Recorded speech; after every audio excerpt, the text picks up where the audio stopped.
CP Singh जो है वो नीतीश के बहुत पुराने साथी थे, बहुत सालों से वो जेडीयू में थे। उनका जाना ऑफ कोर्स नीतीश के लिए थोड़ा सा नुकसानदेह तो होगा। और नीतीश कुमार का जो ग्राफ है, जेडीयू का जो ग्राफ है, वो लगातार इलेक्शन दर इलेक्शन गिरता ही जा रहा है। मैं विधानसभा की बिहार में सर कहा जा रहा है कि अब नीतीश कुमार नंबर 2 हो गए हैं, बीजेपी नंबर 1 पर है एनडीए के गठबंधन में। इस पर कोई दो राय नहीं है। बीजेपी बिल्कुल नंबर 1 है, सीटें उनके पास ज़्यादा हैं। इन्हें अगर 100 सीटें अपने खाते में रख ली तो मुझे लगता है बीजेपी 70 से 80 सीट निकाल के ले जाएगी। लालू यादव कभी भी कन्हैया कुमार को आगे नहीं आने देंगे, क्योंकि वो भी एक युवा नेता है, उनके सपुत्र भी एक युवा नेता है। कि नीतीश के जो करीबी लोग हैं वो थोड़ा उनको छोड़ के जा रहे हैं। आरसीपी सिंह जो अभी कल परसों छोड़ के गए हैं, जो स्वराज पार्टी जाके ज्वाइन कर ली उन्होंने, प्रशांत किशोर भूलना नहीं चाहिए, एक जमाने में नीतीश के बहुत करीब थे। नमस्कार, एटस टेक में आपका फिर से स्वागत है। लंबे वक्त के बाद आपसे मुलाकात हो रही है, लेकिन बिहार चुनाव इस वक्त अब बहुत नजदीक है और बिहार चुनाव को लेकर बहुत सारी उठापटक बिहार में हो रही है। खास तौर पर प्रशांत किशोर और आरसीपी सिंह का गठजोड़ क्या बिहार में सियासी उलटफेर लाने वाला है? क्या बिहार के मुस्लिम इस बार नीतीश कुमार को बहुत बड़ा डेंट देने वाले हैं? इस पर हम बातचीत करेंगे और बातचीत करने के लिए मेरे साथ इंडिया.com के एडिटर संपादक हैं तनवीर आजम सर। सबसे पहले सर यही सवाल करते हैं कि बिहार में क्या हो रहा है इस वक्त? देखिए, बिहार की जो राजनीति है वो जैसा हम लोग हमेशा देखते आए हैं, उसने एक अलग तरीके से ही बिहेव किया है। इतना मोदी सरकार आई, मोदी का इतना पावर है, इतना इलेक्शन पे इलेक्शन जीतते गए, बट बिहार में जब गठबंधन ने उनको हराया, फिर आज भी बीजेपी वहाँ पे अकेले सरकार में नहीं है। इनफैक्ट मुझे लगता नहीं है, मैं इस बात में पूरा 100% श्योर हूँ कि नॉर्थ इंडिया में सिर्फ बिहार ही एकमात्र राज्य है जहाँ बीजेपी आज तक अपने दम पे सरकार नहीं बना पाई। और इसका सबसे बड़ा जो कारण है वो है नीतीश कुमार जी, जो हमारे मुख्यमंत्री हैं, बहुत दिनों से, बहुत सालों से हैं मुख्यमंत्री। बिहार में एक कहावत है कि जीते हारे कोई भी चीफ मिनिस्टर तो नीतीश कुमार ही बनेंगे। और ये हमने पिछले 2020 के चुनाव में इतरात होते हुए देखा, जब जेडीयू, जो नीतीश कुमार जी की पार्टी है, वो थर्ड पे खिसक गई थी। 2043 सीटें हैं बिहार असेंबली में, उसमें सिर्फ 243 उसमें सिर्फ 43 सीटें लेके आए थे। आरजेडी सबसे बड़ी पार्टी के रूप में उभरी थी। बीजेपी के पास 74 सीटें थे, लेकिन चीफ मिनिस्टर कौन बने? नीतीश कुमार जी। क्योंकि बिहार की राजनीति बहुत सिंपल है। दो पार्टी जहां एक साथ हो जाती है, जो तीन बड़ी पार्टियां अगर आप देख लें, आरजेडी, बीजेपी और जेडीयू, इनमें से दो जहां भी एक साथ जुड़ जाती हैं तो वो सरकार बना लेती है। दो बड़ी पार्टियां, इन तीनों में से दो जहां जुड़ गई एक साथ तो वो सरकार बना लेती हैं। नीतीश ऑफ लेट, जो हम लोग का ऑब्जर्वेशन है, उसमें ये पा रहे हैं अपन कि नीतीश के जो करीबी लोग हैं वो थोड़ा उनको छोड़ के जा रहे हैं। आरसीपी सिंह जो अभी कल परसों छोड़ के गए हैं, जो स्वराज पार्टी जाके ज्वाइन कर ली उन्होंने, प्रशांत किशोर भूलना नहीं चाहिए, एक ज़माने में नीतीश के बहुत करीब थे। उन्होंने अपनी पार्टी में उनको वाइस प्रेसिडेंट का भी ओहदा दिया था, चुनाव जीतने में भी उनकी मदद की है कई बार। तो उनकी जन स्वराज पार्टी है, वो इस बार चुनाव वो बाई इलेक्शन भी लड़ी थी और ठीक ठाक उन्होंने हलचल मचाई थी। आरसीपी सिंह जो है वो नीतीश के बहुत पुराने साथी थे, बहुत सालों से वो जेडीयू में थे। उनका जाना ऑफ कोर्स नीतीश के लिए थोड़ा सा नुकसानदेह तो होगा। लेकिन सबसे ज़्यादा जो चर्चा हो रही है बिहार के अंदर, क्योंकि बिहार की स्थिति से अवगत दर्शकों को ये बता दूं कि मैं भी वहीं से आता हूँ, हालांकि 20-25 साल हो गए यहाँ पे, लेकिन बिहार से अभी भी जुड़ाव है। तो जो वहाँ की मुस्लिम आबादी है, जो 17-18% जो मुसलमान है, लालू यादव जब चीफ मिनिस्टर थे तो उन्होंने कॉम्बिनेशन बनाया था माई कॉम्बिनेशन, जिसमें मुस्लिम और यादव का कॉम्बिनेशन था। जब नीतीश किसी तरीके से उन्होंने लालू यादव को टॉपल किया, बीजेपी के साथ मिलकर सरकार बनाई, नीतीश ने धीरे धीरे मुसलमानों में एक अच्छी पैठ बनाई। और जो नीतीश की छवि है, वो, इसमें कोई दो राय नहीं है कि नीतीश की छवि बिल्कुल सेकुलर लीडर की है। और उन्होंने कहीं ना कहीं वहाँ पे मुसलमानों को किसी तरीके की क्षति नहीं होने दी, मुसलमानों के साथ खड़े रहे, बहुत सारी योजनाएं लाए। लेकिन जो उन्होंने वक्फ वोट पे जिस तरीके से वो जाके सरकार के साथ खड़े हुए, उसको लेके वहाँ पे मुसलमानों में अच्छा खासा नाराजगी है। और उसके बाद कई मुस्लिम नेताओं ने जेडीयू पार्टी छोड़ी है और फिर भी नीतीश कुमार ने आकर कुछ कहा नहीं। हालांकि जेडीयू वाले ये कहते हैं कि वो बड़े लीडर नहीं थे, उनसे हमें कोई नुकसान नहीं होगा। लेकिन मेरा ये मानना है कि अगर एक कार्यकर्ता भी पार्टी छोड़ के जाता है तो कहीं ना कहीं नुकसान ही है, क्योंकि पार्टी बड़ी तभी होती है जब उनमें कार्यकर्ता जुड़ते हैं। छोड़ते जाएंगे तो कभी पार्टी बड़ी नहीं होगी। और नीतीश कुमार का जो ग्राफ है, जेडीयू का जो ग्राफ है, वो लगातार इलेक्शन दर इलेक्शन गिरता ही जा रहा है। मैं विधानसभा की बिहार में सर कहा जा रहा है कि अब नीतीश कुमार नंबर 2 हो गए हैं, बीजेपी नंबर 1 पर है एनडीए के गठबंधन में। इस पर कोई दो राय नहीं है। बीजेपी बिल्कुल नंबर 1 है, सीटें उनके पास ज़्यादा हैं। लेकिन बात वहीं पे आके अटक जाती है कि बीजेपी अकेले जाके चुनाव नहीं लड़ सकती। और जब बंटवारा होगा सीटों का तो आप देखिएगा ये कि आप ये पाएंगे कि नीतीश कुमार जो बहुत सारी सीटें पिछली बार हार गए थे, कोई ठीक नहीं बीजेपी को वो सीट उनको देनी पड़ जाए जी। एक जो बहुत बड़ा पेच जो फंसेगा इस बार गठबंधन में, इनके एनडीए के गठबंधन में, वो आएगा रामविलास पासवान के जो सपुत्र हैं चिराग पासवान उनमें, क्योंकि चिराग ने लोकसभा में बहुत बढ़िया प्रदर्शन किया है, युवा नेता हैं, उनके अंदर भी चाहत है कि मैं चीफ मिनिस्टर बनूं या किसी बड़े पद पे रहूं बिहार में, वो ज्यादा सीटें मांगेंगे। कितनी सीटें बीजेपी उनको दे पाएगी, कितनी सीटें वो नीतीश कुमार को दे पाएंगे। 2020 में चिराग पासवान ने खुद नीतीश कुमार को डेंट किया था, बिल्कुल, और इस बार जनसुराज यानी प्रशांत किशोर की पार्टी खड़ी है उनको डेंट करने के लिए। क्या आपको क्या लगता है कि इस बार ज्यादा नुकसान होगा जेडीयू को?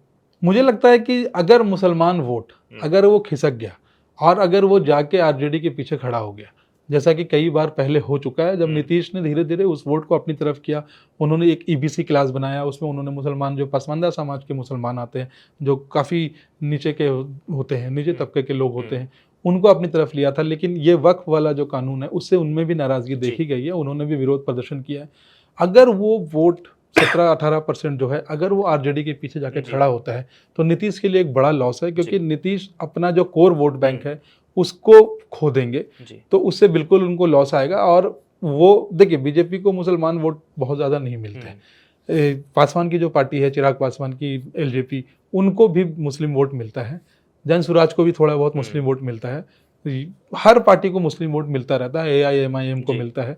तो लेकिन इस बार की जो राजनीति है, जो ग्राउंड से जो हम लोग जो चैटर जो इसको बोलते हैं, जो ग्राउंड में जो कान लगा के हम लोग सुन रहे हैं, जो लोगों से मिलने के बाद जो है खबरें आ रही हैं, जिसको हम लोग एनालाइज कर रहे हैं कि मुसलमान वहाँ के वोटर, जैसा लोकसभा में यूपी में देखा गया था कि वो कांग्रेस और समाजवादी पार्टी के गठबंधन के पीछे जाके खड़ा हुआ था, वो इस बार इस मूड में है कि हम महागठबंधन जिसमें कांग्रेस भी है उसके पीछे जाके खड़े होंगे, और जहाँ पे हमारा स्ट्रॉन्ग कैंडिडेट होगा जो कि एनडीए को हरा सकता है, हम उसको ये देंगे। ऐसी सूरत में नीतीश कुमार के लिए सबसे बड़ा लॉस है। बीजेपी का अपना एक वोट बैंक है जो कि इंटैक्ट है, वो मुझे नहीं लगता कि बीजेपी पिछले बार वो 71 सीटें लेके आए थे, मुझे नहीं लगता कि उनकी सीटों में बहुत ज़्यादा कमी आने वाली है। अगर वो बीजेपी ने अगर 100 सीटें अपने खाते में रख ली तो मुझे लगता है बीजेपी 70 से 80 सीट निकाल के ले जाएगी। आरजेडी के लिए चैलेंज ये है, उसका एक इतिहास है, लालू का एक इतिहास है, राबड़ी देवी का इतिहास है, जंगल राज अटैच्ड है, वो कहीं ना कहीं तेजस्वी उसको धोने की बहुत कोशिश करते हैं। यंग युवा लीडर हैं, तेजस्वी ने भी अपनी एक पैठ बनाई है। पिछला चुनाव मैंने थोड़ा करीब से कवर किया, कुछ रैलीज में भी मैं गया था, मैंने ये देखा ज़रूर, ये पाया था कि तेजस्वी युवाओं को अपनी तरफ करने में कामयाब हुए। वो एम्प्लॉयमेंट की जो गारंटी थी वो स्कीम उनकी चल रही थी, और जब वो डिप्टी सीएम बने थे, जब नीतीश के साथ वापस आके जब उन्होंने बनाया था, उस टाइम उन्होंने कुछ नौकरियां भी दी थी। अगर तेजस्वी मुस्लिम वोट, यादव वोट और कुछ चंक अगर वो ईबीसी और इनके वोट को अगर निकाल लेते हैं, और देखिए ऐसा नहीं है कि आरजेडी को फॉरवर्ड वोट बिल्कुल नहीं मिलता है, जो तेजस्वी के गुरु हैं, जो लालू यादव के बहुत खास साथी हैं, जगदानंद राय साहब, वो फॉरवर्ड हैं, वो ऊपरी जाति से आते हैं, तो उनका एक सपोर्ट है। जगदानंद साहब के जो बेटे हैं वो भी आरजेडी में ही हैं। तो आरजेडी किस तरीके, मेरे नज़र में ये चुनाव पूरा इस पर डिपेंड करेगा कि आरजेडी किस तरीके से चुनाव लड़ती है। आरजेडी अगर इस तरीके से मैदान में उतरती है कि हमें जेडीयू वाली सीटें जीतनी है, बीजेपी सीटों को टारगेट ना करे और वो जेडीयू सीट को टारगेट करे, और मुस्लिम वोट को अगर वो अपनी तरफ खींचने में कामयाब रही, तो ये ज़रूर है कि त्रिशंकु असेंबली की तरफ मेरा जो है अभी मतलब चुनाव में देर है, नवंबर दिसंबर में चुनाव 100 प्लस करती है तो फिर तो बनना ही है। 100 प्लस में भी मुश्किल है भाई, 243 वो है, और उसके बाद हाँ ठीक है उनके गठबंधन में सीपीआई सीपीएम वगैरह भी आते हैं, अगर AIMM वगैरह भी 2-4। कांग्रेस भी सर मजबूती से चुनाव लड़ रही है। कांग्रेस जिस तरीके से चुनाव लड़ रही है ये भी देखना होगा, यात्रा चल रही है, ये भी देखना होगा कि क्या कांग्रेस और आरजेडी अंत तक साथ रहेंगे, कितनी सीटों पे ये होगा। देखिए कन्हैया कुमार की बात बहुत लोग करते हैं, मैं एक बात बिल्कुल साफ करना चाहता हूँ, और बिल्कुल as a someone who is from Bihar में क्लियर करना चाहता हूँ कि लालू यादव कभी भी कन्हैया कुमार को आगे नहीं आने देंगे, क्योंकि वो भी एक युवा नेता है, उनके सपुत्र भी एक युवा नेता है, तो कोई भी किसी भी एज अ फादर किसी की भी ख्वाहिश नहीं होती। In fact even for that matter Pappu Yadav को भी जब लोकसभा के चुनाव था तो इसी वजह से उन्होंने ये किया था कि कोई तेजस्वी का कॉम्पिटिटर उनको नहीं चाहिए। कांग्रेस के लिए बहुत कठिन है कि वो आरजेडी से बहुत ज़्यादा बार्गेन कर पाएगी। मुझे लगता है कि महागठबंधन का जो मेन टारगेट है वो जेडीयू है, जेडीयू की जो सीटें हैं उनको निकालने की कोशिश में है, और मुसलमान वोट को अपनी तरफ करने का उनका ये है। और इसमें कोई शक नहीं है कि कम से कम 30, 40, 50 सीटें ऐसी होती हैं जिसपे कि अगर मुस्लिम वोट एक तरफ पड़ जाता है तो वो सीट जिस पार्टी की तरफ भी वो मुस्लिम वोट जाए उसकी तरफ चला जाता है, क्योंकि नीतीश उस वोट बैंक में सेंध लगाने में कामयाब हुए थे। लेकिन रिसेंट कुछ डिसीजन से उनके ये हुए हैं, लेकिन मुझे लगता है कि नीतीश बहुत माहिर पॉलिटिशियन हैं। उन्होंने बहुत दिनों से राजनीति की है, गठबंधन की राजनीति करना उनको बहुत अच्छे से आता है, लोगों को किस तरह लेके साथ चलना है वो भी नीतीश कुमार को बहुत अच्छे से आता है। उनका एक वोट बैंक जो सबसे क्रिटिकल वोट बैंक है, जिसको अक्सर लोग भूल जाते हैं, वो महिला वोट बैंक है। शराबबंदी करके उन्होंने उस वोट बैंक को बिल्कुल अपनी तरफ किया हुआ है, क्योंकि हम लोग कई बार ये डिस्कशन करते हैं और मैं हमेशा ये बोलता हूँ कि शराब से सबसे ज़्यादा नुकसान अगर किसी का होता है तो वो महिलाओं का ही होता है। तो वो एक वोट बैंक है। उस वोट बैंक में महिलाएं आरजेडी से थोड़ा दूर रहती हैं, क्योंकि आरजेडी के टाइम पे जो लॉलेसनेस देखी है उस प्रदेश ने, वो उनके दिमाग में ताज़ा है। जो मैंने देखा है मेरे दिमाग में भी ताज़ा है। लेकिन हाँ, बहुत सारे ऐसे नई पीढ़ी के लोग हैं, नए वोटर्स हैं जिन्होंने आरजेडी को नहीं देखा है। तो कई बार ये होता है कि चलो एक बार वोट देते हैं, वो सुनी सुनाई बातें हैं और उस पर नहीं यकीन करते हैं, क्योंकि तकरीबन 20-25 साल हो गए आरजेडी को सत्ता से बाहर हुए हुए, पूरी तरीके से नहीं आए हैं। जब भी है नीतीश कुमार जी ही है। तो वो एक होता है कि भाई वो रिकॉल वैल्यू नहीं है जी। मैं यहाँ बैठ के आपको बता सकता हूँ कि हम लोगों को शहर इसलिए छोड़ना पड़ा क्योंकि वहाँ पे लॉलेसनेस था, वहाँ पे हमारे लिए कुछ नहीं था, कोई अपॉर्चुनिटी नहीं थी। तो हमारे पेरेंट्स ने डिसाइड किया कि आप वहाँ ऐसे बहुत आपको लाखों बिहारी बल्कि करोड़ों बिहारी मिल जाएंगे पूरे हिंदुस्तान में अगर आप ढूंढने जाएंगे, जो कि आरजेडी के उस राज्य के सताए हुए हैं। लेकिन अब जो यंग जनरेशन है उसने नहीं देखा है जी। तो और जो बार बार जो एक वक्फ का जो ये वो है, इसका जो जिन है ये निकल के आएगा। ये अभी तो ये जो एक्ट जो बिल है, जो एक्ट है, इनफैक्ट जो कानून बन चुका है, वो अभी पूरी तरीके से मोशन में नहीं है, क्योंकि सुप्रीम कोर्ट में मामला लंबित है एक तरह से। अगर उस मामले को अगर तब तक फैसला हो जाता है तो एक अलग ही मोड़ पे फिर बातें जाएंगी। नीतीश के लिए कठिन है, बहुत कठिन है, और वो किस तरीके से अपने मुस्लिम वोटर्स को अपनी तरफ वापस ला पाएंगे ये भी। और ये नीतीश ने अभी तक वक्फ कानून पे एक शब्द भी नहीं बोला है। रिपोर्टर्स पूछते हैं, वो मुस्कुराते हुए चले जाते हैं। उनकी पार्टी के लोग भी किसी तरीके का खुल के जवाब नहीं दे पाते हैं। तो वो एक चैलेंज है। वो मेरे ख्याल से वो क्या लाइन पकड़नी है, मुझे लगता है वो वेट कर रहे हैं कि बीजेपी के साथ पहले सीट का गठबंधन का जो बंटवारा है सीटों का वो हो जाए, उसके बाद मैं देखूं कि मुझे क्या लेना है। और ये मत भूलिए कि नीतीश कुमार सबके हैं, वो कहीं भी जा सकते हैं। बिल्कुल। तो देखिए, आज बिहार चुनाव की शुरुआत हमने, क्योंकि लंबे वक्त के बाद हम लोग आई टेक पे का प्रोग्राम आपके लेकर आए हैं, और बिहार चुनाव की शुरुआत हो चुकी है, क्योंकि बिहार में बहुत हलचल है। खास तौर पर बिहार में पिछले कुछ महीनों से, पिछले कुछ सालों से वहाँ पर स्टूडेंट प्रोटेस्ट बहुत हुआ है। छात्रों का जो आंदोलन है वो तेजी से हुआ है। और जिस तरीके से सर बता रहे थे कि जो नए छात्र हैं, जो 25 साल के हैं, 20 साल के हैं, उन्होंने लालू का दौर नहीं देखा है। और ये जो छात्र हैं और साथ में जो बिहार के मुस्लिम वोटर हैं, अगर उनका मन बदल गया तो इस बार नीतीश के लिए बहुत बड़ी समस्या होने वाली है, बीजेपी के लिए बहुत बड़ी समस्या। और दर्शकों को बता दूं, अब एडिटर्स टेक वापस आ गया है।